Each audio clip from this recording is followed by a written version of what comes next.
Hi, I'm Stacy Pingree, a founder of Radiant Financial Group and this Legacy Wealth podcast. If you're here for the first time, welcome. We're so happy to have you. This is a place where I just love to hear the stories and share the stories of other colleagues and clients and friends and partners that have also built wealth, whether it be in real estate, any aspect of the real estate business. But we're super excited today because we have a really exciting guest that is a disruptor. I'm going to say industry disruptor here in Phoenix. His name is Soroosh Ghafari. He's lived in Phoenix for quite a while now. 1985 makes him almost a native, but not quite. We're going to hear his story because he's got an incredible background and story. He is a disruptor in the sense that he has created a company here, which we're going to hear about, which is a 1% listing company. I can't wait to learn all about what this means and what this is about. So without further ado, thank you so much for being here, sir. Thank you for having me. Absolutely. You are really basically blazing your own trail. And I love anybody that is out there with, just redoing a model based on what they think works for people. And I can't wait to hear all about, the background behind that today. You are the founder of 1% AZ Listing, and you offer full service real estate for 1% versus the kind of knocking off the old 3% standard, if you will.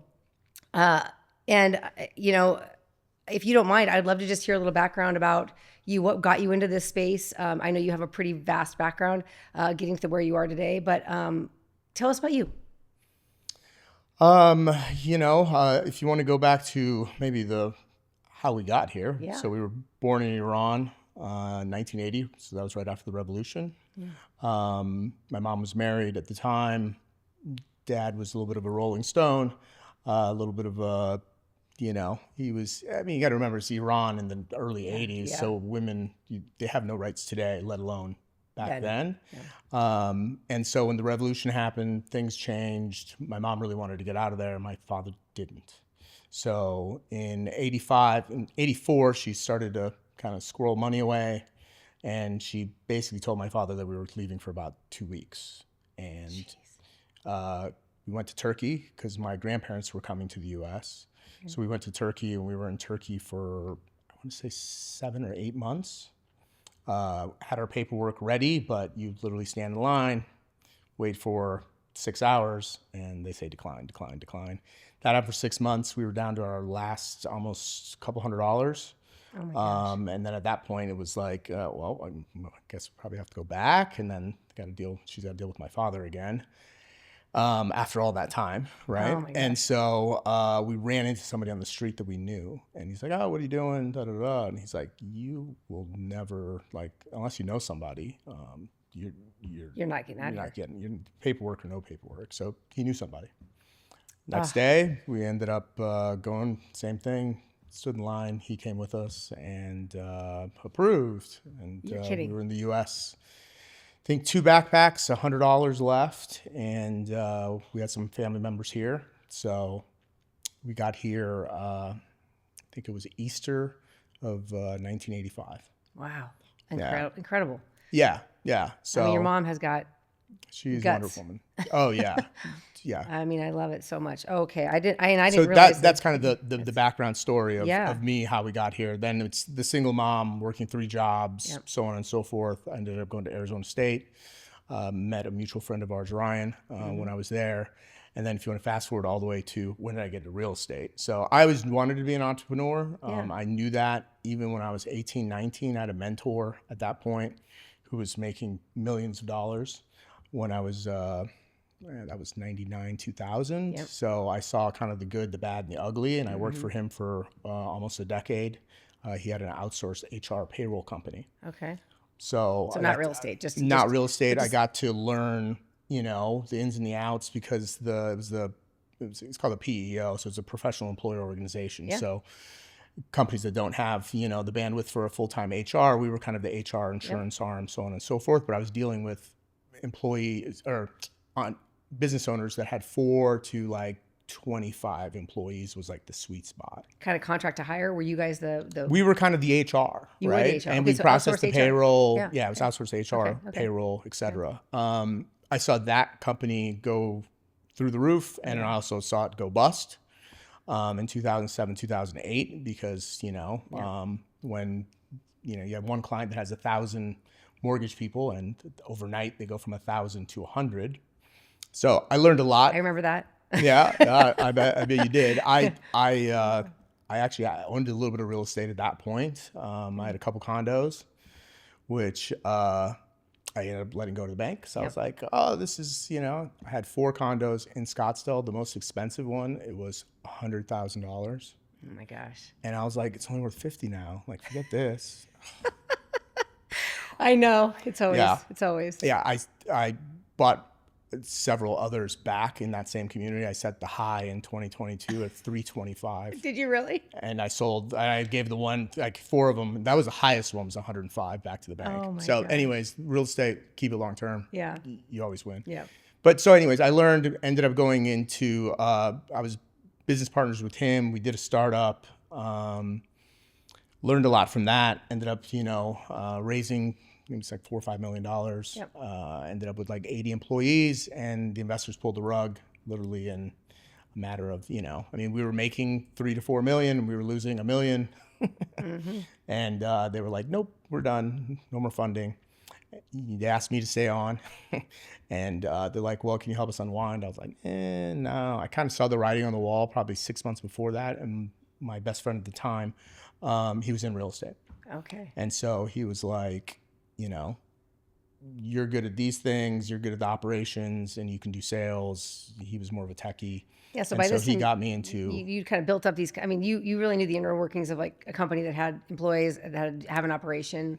right, That starts putting managing handwriting on the wall. employees, Yeah, managing employees. operations, Yep. learned how to scale. Yep.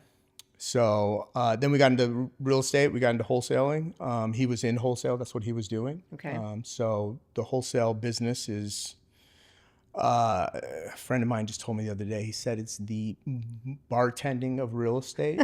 Yeah. He's like, you I think that's a good- make good, quick cash, but Yeah. it's a little dirty. Yeah. Well, it's a little dirty, and it's like a very short. I always figure.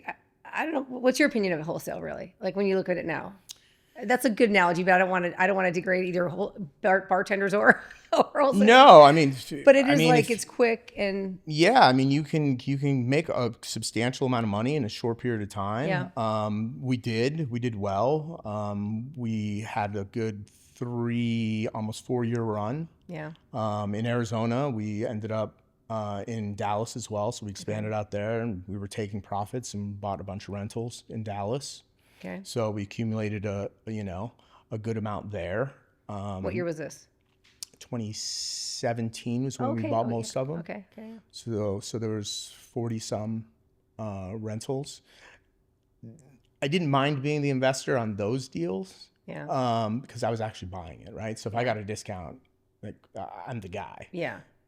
But otherwise, when you're wholesaling, you're just selling the paper. So if I get it cheaper from you, I can sell it. Every dollar I take from you, I make literally put in my pocket. Yeah. So we were starting to kind of, be like, Not love okay, that. especially when we went from Arizona to Dallas. Dallas, the people were so nice. Arizona's like the hotbed for sort of Open Door and OfferPad started, the Brett Tanners and the Clever Investor and all that started here. So this is, if you can make it in real estate here, you can go to the outer markets and just crush it. Yeah. And we were crushing it in Dallas.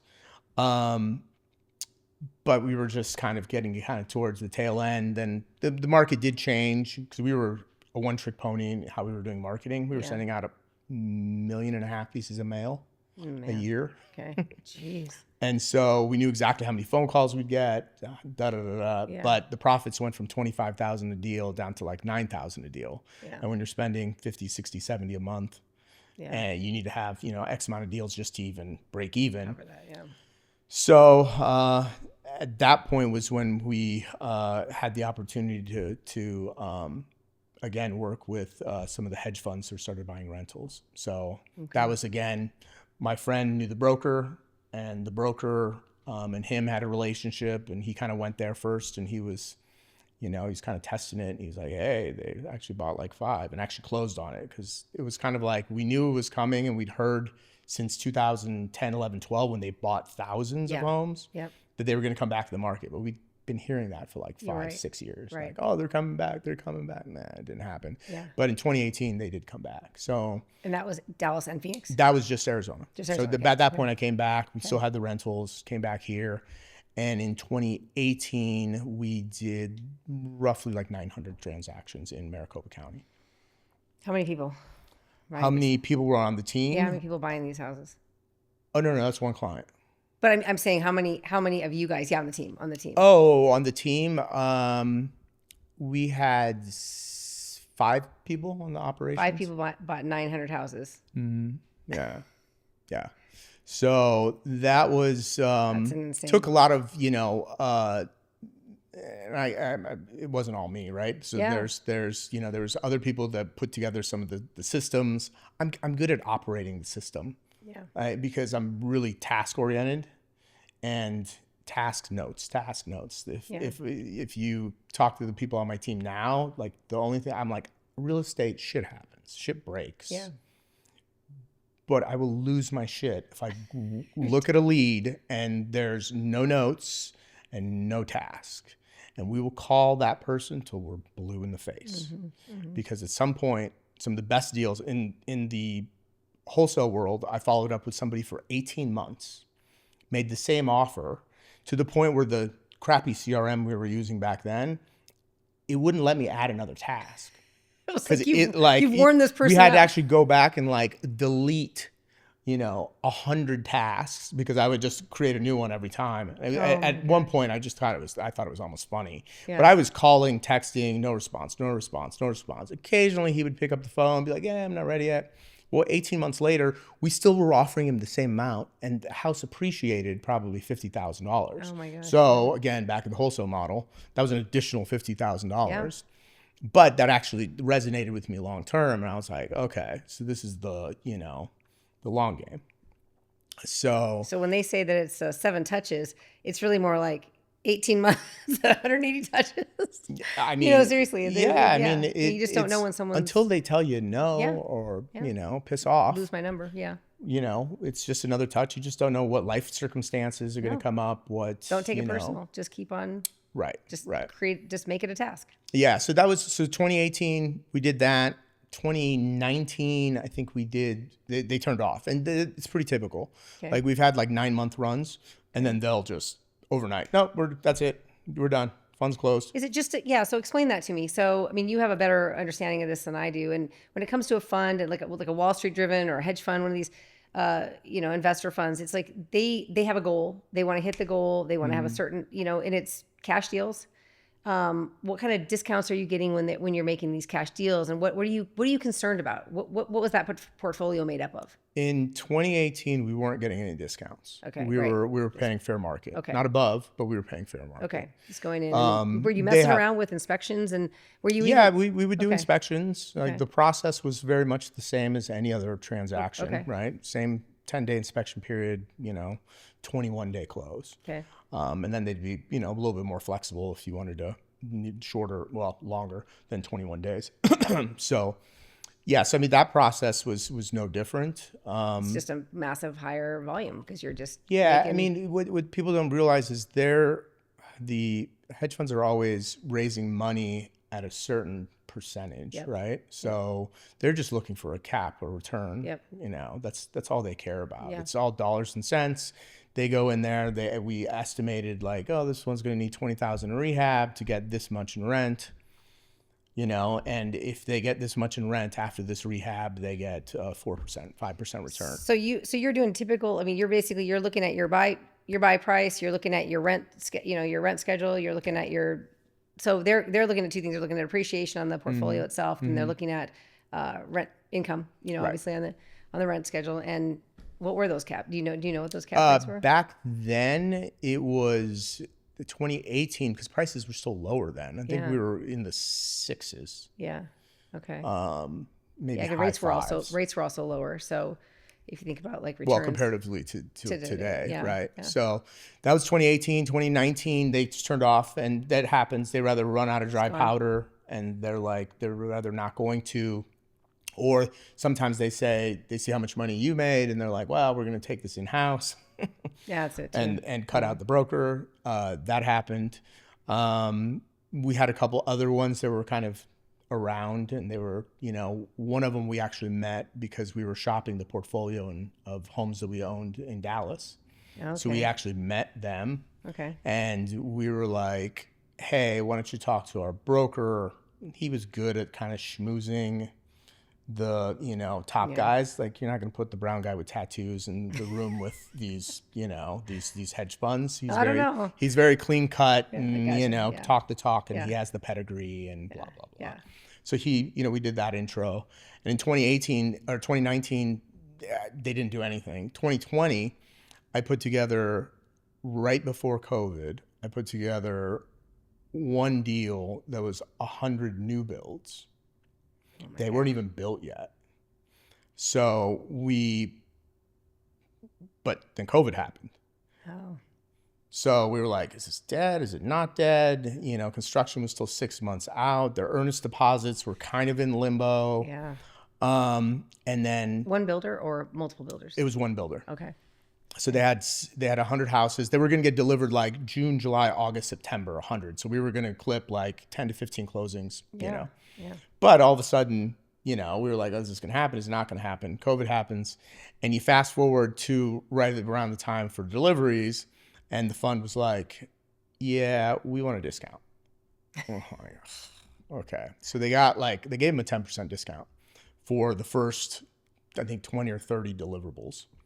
So that was good. And then after the first, they're like, we want a discount on the rest. And the builder was like, absolutely not. Well, and I think if you think post COVID too, like all of the supply, all the costs went up too for them. It turned closing times. I'm sure they didn't close on schedule. So there were still 70. They were still in the process of being built. Oh, we went to the fund and was like, if you guys back out, we want you to assign us the contracts because the houses have appreciated 35% since you guys got this under contract. And they were like, yeah, we'll close. So they ended up actually closing. So literally that was pretty much all the transactions we did. We did 100 that year. Yeah. And it was all those builder deals.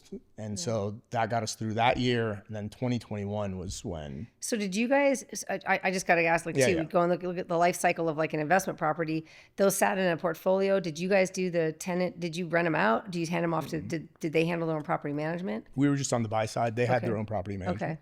Yeah, a lot of times they'll do that. A lot of times they own their own property management. I mean, almost all of them own Makes their sense, own. because that's the whole name of the game is making sure they can manage them effectively. Right. And they also, they don't, they rarely sell any. Yeah.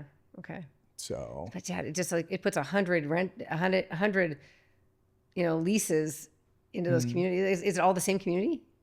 That one was all the same community. Okay. So maybe it was more like the 900 in 2018 were all over. Yeah. That would just be insane. Yeah. Did you leave your computer or your phone during that night? Well, that was 2018. We had a couple younger guys that were getting paid per transaction. So they were just, they knew that, if the more contracts go out and more, so on and so forth. And then 2021, the same client that did the 100 transactions, they sent a screenshot of a check, and it was for $1 billion. And they said, hey, we need to spend this in Arizona. Oh my gosh. And then they're like, can you guys handle Vegas? We're like, oh yeah, sure. Know nothing about the market. We're so close. Know nothing about the market. Contracts completely different. So in 2021, we did like 18, almost 1,900 transactions in Maricopa County, and then like another 600 transactions in Vegas, all in 2021. Holy cow. Yeah, and we did that with a team. I had 2 personal assistants, a transaction manager, and then 7 TCs. Okay, so this sets the stage right here. I mean, you don't do that many transactions without creating incredible systems. Yeah. Okay, so talk me through that, because that is, I mean, as a business owner and somebody who, I mean, I'm boutique-y, right? For my mortgage company, I'm it's small enough that but it's all still systems and processes, right? It's correct. When does the personal touch come in? When does the automated, when does everything have to move through an automated, system? And what's the next, incorporating the two, making a process that's got human touch. And also, how do you do that? Yeah. So, I mean, just think about, we had to write, in order to get to that scale, we were writing 300 contracts a week. Like, So just the contract writing piece. So we Yeah. ended up automating that. okay. So they only had to fill in so many fields. And if it was built this year versus this year, the system knew to Lead-based dump it management. into Yeah. exactly. Yeah.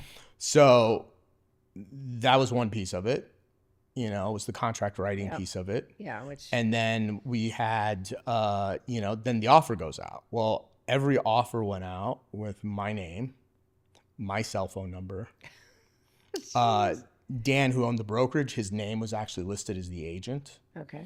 So he got the lion's share of the credit. I think we did so many deals where it's like he was at like 1,700 transactions that year, and I was at like 160. But 300 contracts a week went out, and that was 2021. So back to interest rates, cap rates. Yeah. At one point in 2021, they could buy at a 3.75 cap rate.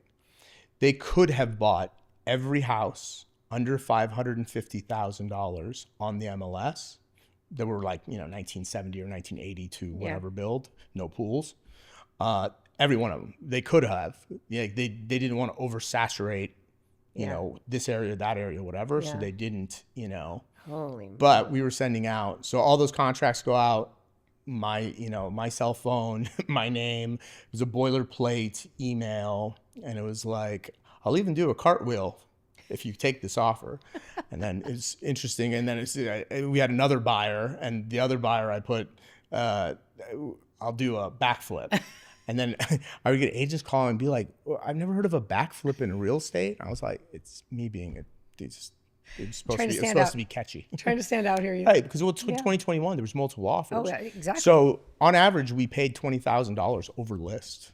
Oh my gosh. Over list on, almost 2,000 transactions here and 600 in Vegas. So I mean, you were beating out a lot of people that were legitimately trying to get like their home, their own home. Oh yeah, yeah, and it was also driving up price because we're also cash. There's no financing, right? Yeah. Because they were hitting their cap rate, so that's all they cared about was that. Vegas, so we were doing this remote, and I built a relationship with the broker out there because I didn't know shit about shit. He was copied on every email, and I was still kind of in the driver's seat.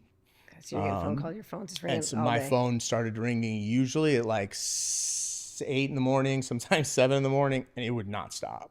Because I mean, when you have 300 offers, and then when you're a cash buyer, you're surprised how many times the agent was like, "Hey, is this a real offer?" Like, da da da da. So it was like, "Yes, it's a real offer." But we had it systemized, so the offer goes out, and then if we don't hear back in 24 hours, my assistant would call them. Yeah. And she would follow up with them. "Hey, did you get our offer? Oh no, it's in spam." Or answer any questions, so on and so Good point, forth. because I mean, a lot of times you just got the follow-ups. Right. And then after that, obviously, if it was accepted, then you kind of have to go through that. But then it was the actual transaction part, right? So we have to schedule the inspection, which we actually had to coordinate with the buyer's team. And when you're doing that many transactions, I mean, the biggest month we closed on 300 houses. So we had to have 300 conversations with title, and shit comes up, and the seller left junk behind, and final walkthroughs, and How many boots on the ground did you have out just managing that? Just managing, like, I mean, looking at how doing inspections, actual inspections, and then final inspections. They did that on their side. Okay. Yeah. So the buyer did have that part of it. So we really just handled the contract negotiation and the transaction management piece to close. But we also had like tasks on tasks on tasks. Yeah. So, because there was a TC, then there was the TC manager, and then there was me as the backstop because somebody's sick, somebody's out. What if 2 people get hit by a bus? Yeah. So, once a property went onto the deal board, it automatically generated multiple tasks and backup tasks for, just in case. Yeah. So, but needless to say, you went through this process a lot of times. Oh yeah. 300 a month. That was 2021. And then in 6 months in 2022, there was another 800 transactions. Oh my gosh. And then, so, all right. So what takes you, so perfect. You laid the groundwork for me perfectly, because this is exactly where I wanted to get to here. You've launched 1% listing brokerage.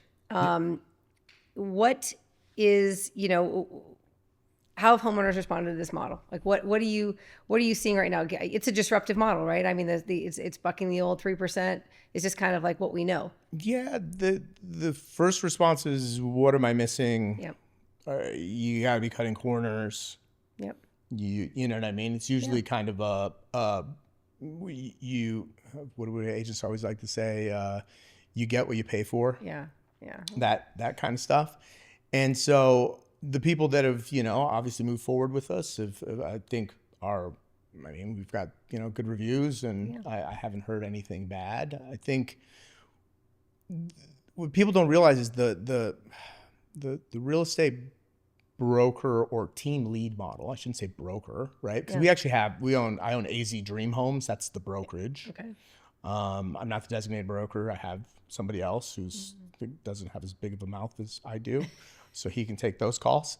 But I own the brokerage, and then we launched 1% Listing AZ just kind of as the vehicle to push that, because I was like, if we have other agents that come on board to AZ Dream Homes that don't want to do a 1% listing model, they can still come, because we can just refer them the buy side business, because I don't do the buy side business. Yep. We just refer to the agent. The agent gets a 50-50 split. And, for them, it's free leads. And if they want to charge 2.5%, 3%, well, I don't care. Yeah. Right. But the team lead model is what's really broken, in my opinion, right? Because you've got team lead has to charge 2.5% or 3%, because they started in real estate, they got to 10 deals, and they got to 20 deals, and there's always a little ego involved, right? You're in real estate, you're doing pretty good. If you're doing 20, 30 deals in this market, this price point, you're making 250, 300, 350. If you're at the higher price points, you're doing $1 million. Yep. And so there's ego involved, right? Yep. When you get to a certain point where you're like, it kind of feels good to have team members and all that stuff. Yep. Well, the team lead takes 1.5% or 2%, and then they give 1% to the other agent. They get big enough where they're really just the referral source. Yep. It's really all they are. Yep. Well deserved. Yeah. Off their name, or off their name, off of their marketing, off their Yep. blood, sweat, and tears. I'm not at all taking anything I- away from them. But who really suffers in that model? It's really the person selling the house. Yeah. Because you called John Doe, sexy realtor in Scottsdale, and you might talk to him, and he's like, oh, my partner's going to help you, blah, blah, blah. And his partner, who's, the co-listing agent, shows up, does really everything from there to the end. Yeah. Most of the team leads aren't as involved at a certain scale, right? They're always going to be there for coaching, and, it's real estate. You always learn something new every day. Yeah. But that ends up taking money out of the seller's pocket, really, because of the way they're structured. Yeah. So, and that's the way it's been, and it'll stay that way. I don't see it changing. Yeah. Even with the NAR stuff and everything else, it's like kind of back to that. Didn't really, that was a little blip a little hiccup in the deal, and that was about it. Right. Right. Yeah. Yeah. And so that's kind of what I saw when we were doing all the transactions in Vegas. John Follis, who owns Vegas Dream Homes, he'd been running a 1% listing model for over a decade. And he's like, I do an average of like 200 transactions a year.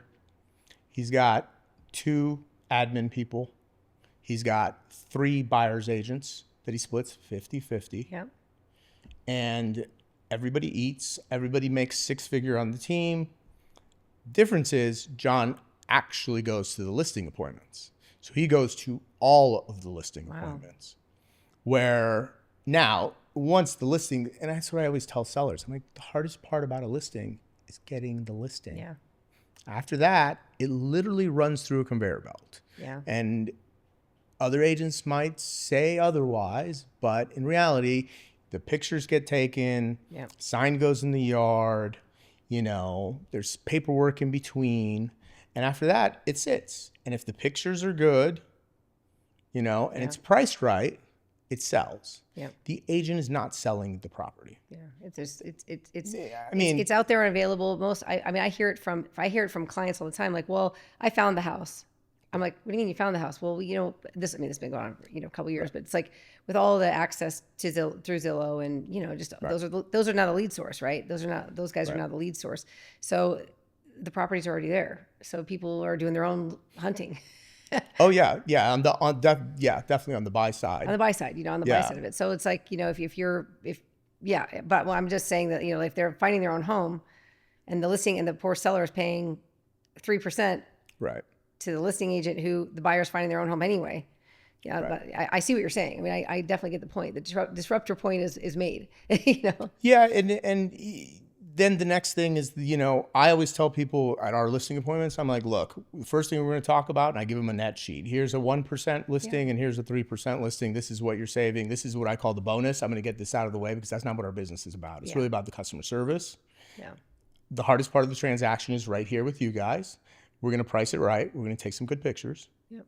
And then the market's going to dictate what the market's going to dictate.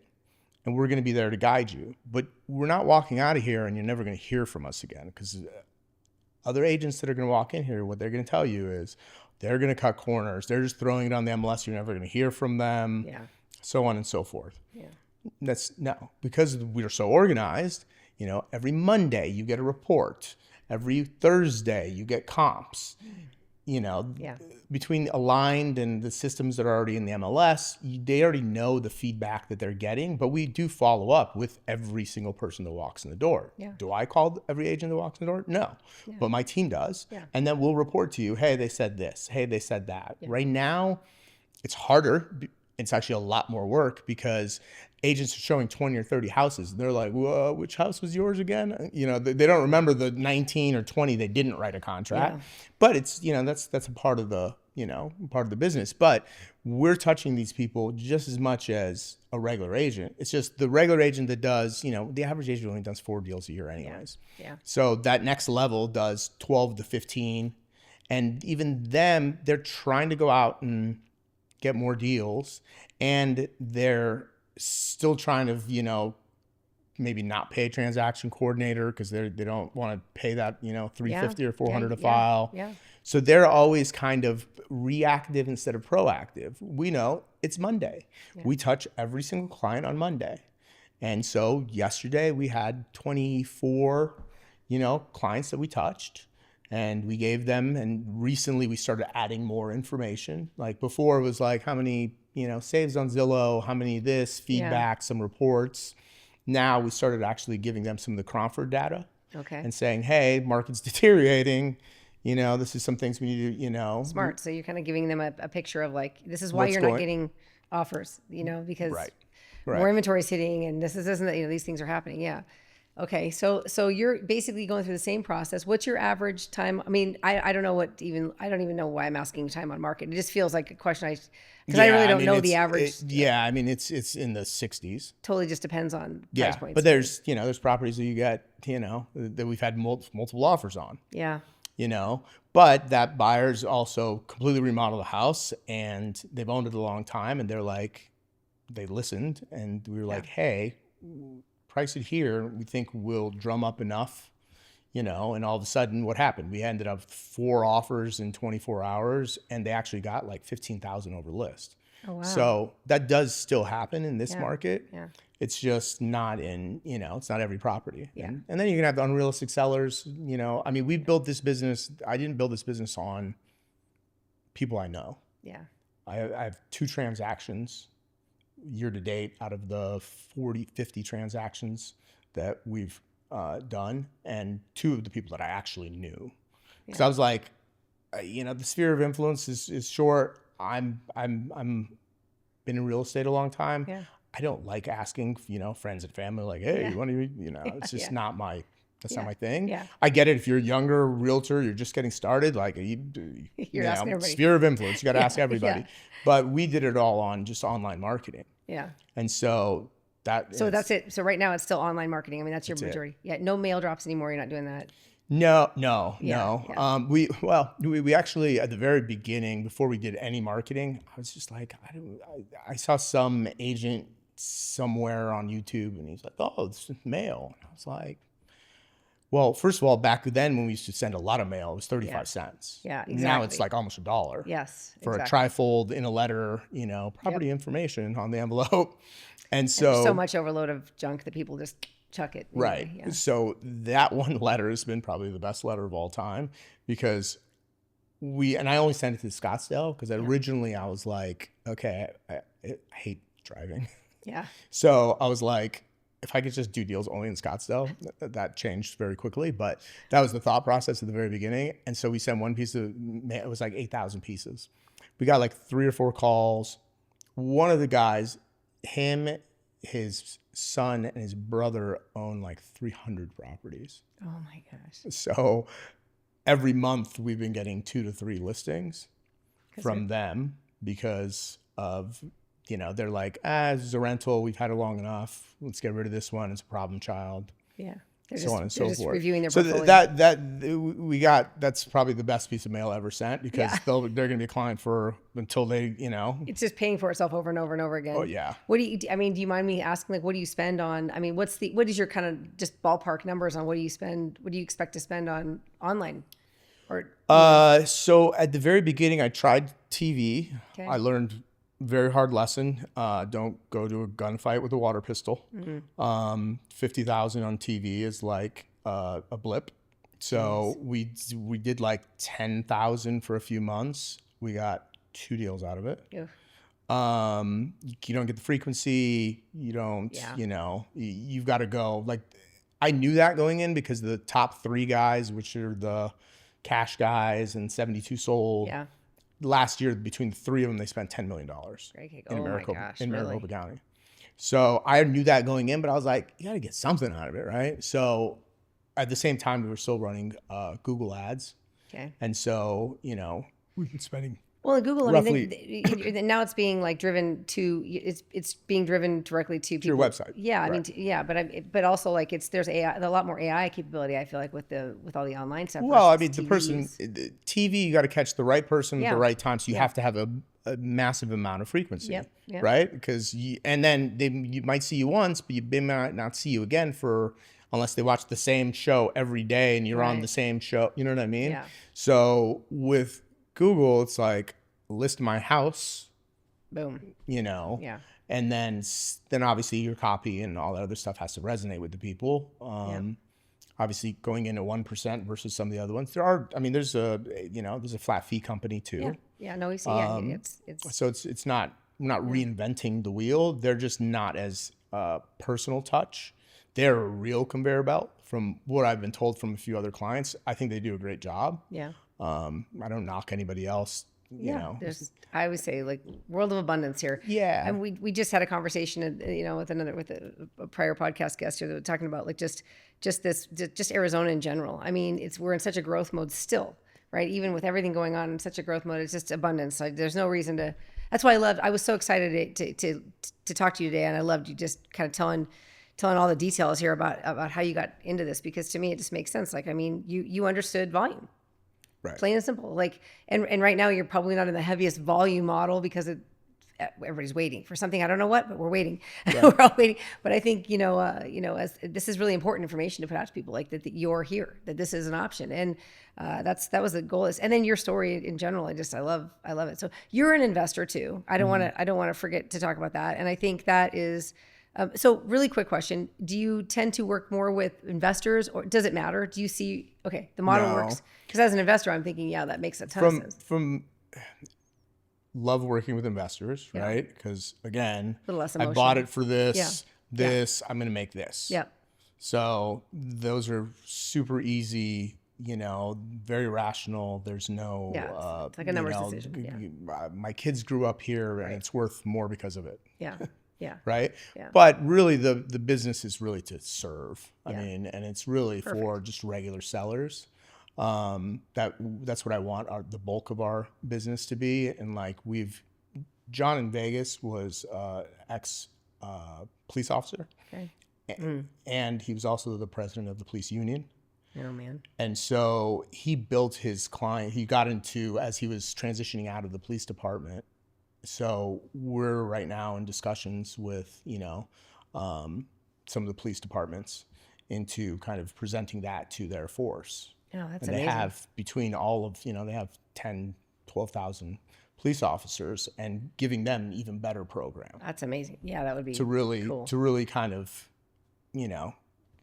Give do back. good and give back, Yeah, it's to amazing. people that are sometimes, over the last however many years, the police, defund the police, and not getting politics, Yeah. but they had it rough, right? Yeah, they did. And so we're doing a little bit even better for them on those transactions. That's incredible. And at the same time, we want to just help people, because I went into this and, the goal is, well, I really went into this at a time where I was about to get married, which was last year in November. I got married. Congratulations. Thank you.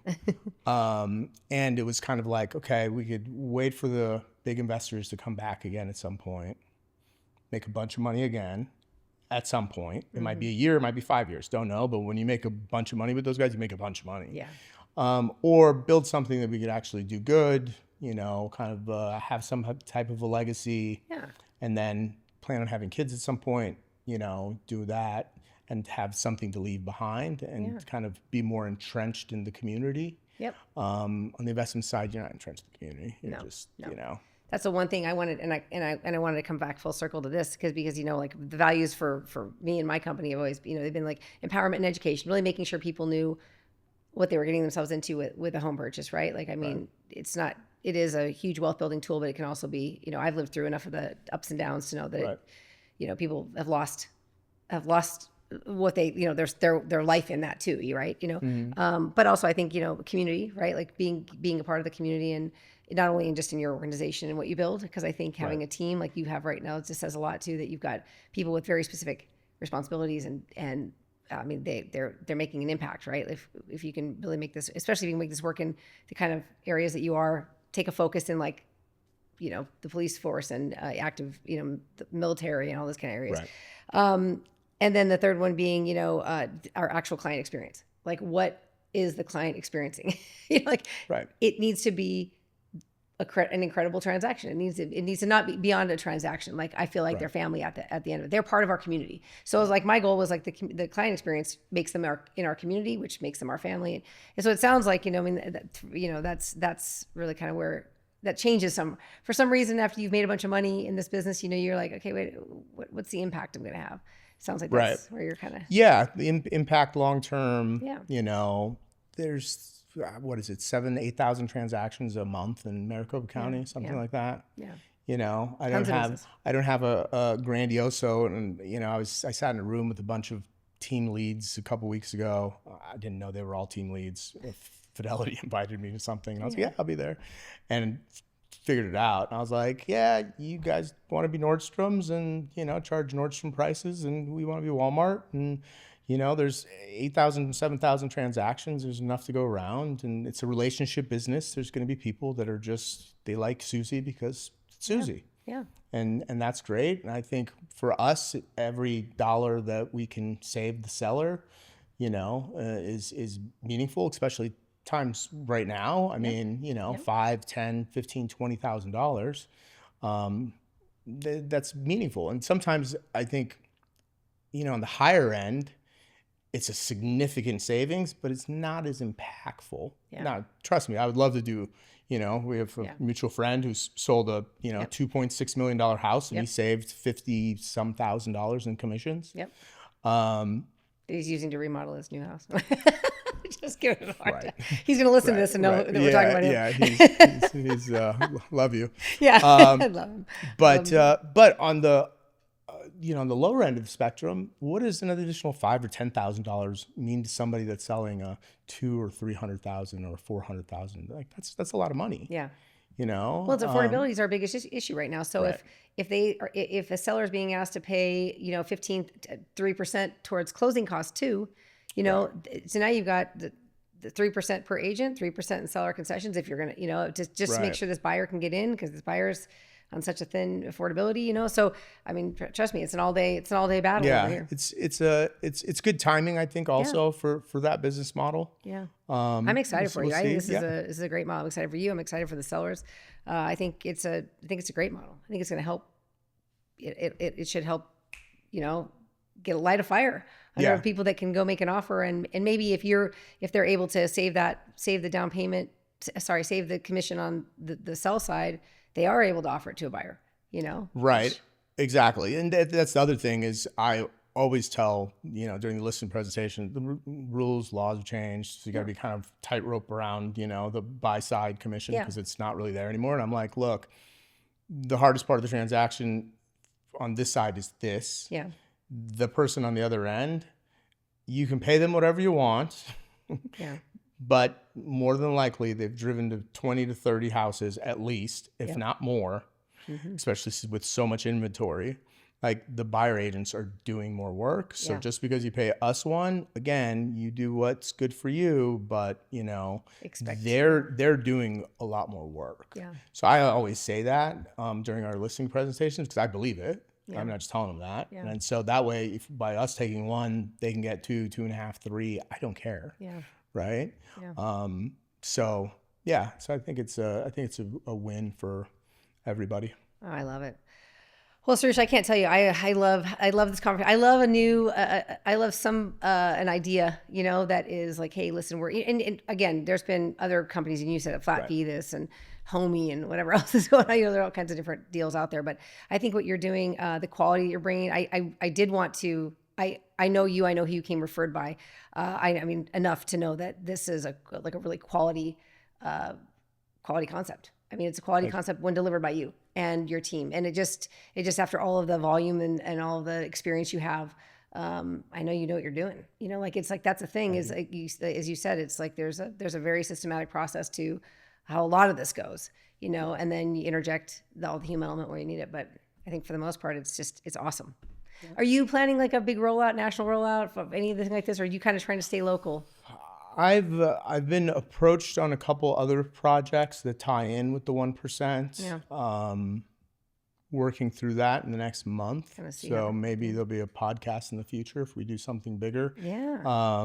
Love it. You know, definitely noodled on, you know, could we do a franchise type model and do it in another market? It's rinse, repeat, you know, it's pretty easy to do. Well, yeah, for you. But, that's why I asked for you. It's like, you know, scaling is a thing for you. Right. So. But it's like, I'm 45. I've got a beautiful wife. We're in the process of trying to have kids. So, you know, there's always sacrifices, right? Yep. And it's like, I've done well enough where I don't need to have, you know, the biggest team and the thousands of transactions. I've done it once. Yep. So it's like, okay, if we do a couple hundred in a year, 150, even 100, it's still, you know, a good living and, you know, come and go and just enjoy time with her and the kids and our family, which we spend most of our time with. So I love that. haven't I'll tell you in another month. Ask me at the end of next month, and I might be like, "Well, what happened was something else came along." And no, I get it. But quality over quantity is real. You know what I mean? As you get this part of your life, you know, I know I'm a few years ahead of you age wise. But I know I have a daughter leaving to go to. Right, you're on the other end where I'm just getting into the game. But I mean, even so, like either way, you don't want to miss a moment, right? Once that starts going. You don't want to miss a moment. I mean, those 18 years go by quick, and then you know it's just it's wild. So I mean, best of luck to you guys. I hope it works out. All right. Well, I mean, anything you want to leave as far as what you know? I always say you know legacy is lived, right? So I love what you said about having the impact. I love what you're doing with disrupting. But what's the next chapter of your legacy here look like? I mean, you kind of told it a little bit, but anything else that you want to add? No, I mean, I think at this point it's been a lot of just kind of self-reflection over a 12-year real estate career, you know, 20 years of trying to be an entrepreneur. I've moved back home and been broke multiple times throughout those 20 years. And I think hopefully maybe, you know, inspiring somebody else to do something, not just for the money, just for the greater good. Yeah. And the money always comes along the way. So that's hopefully what, you know, we're building with 1% Listing. It always does. I thank you so much for being here. Thank you so much for joining us here. And if you would like to be in touch with 1% AZ, I'm going to put all of this contact information in the show notes below. Please reach out to him because obviously you can learn a lot here today. So thank you so much.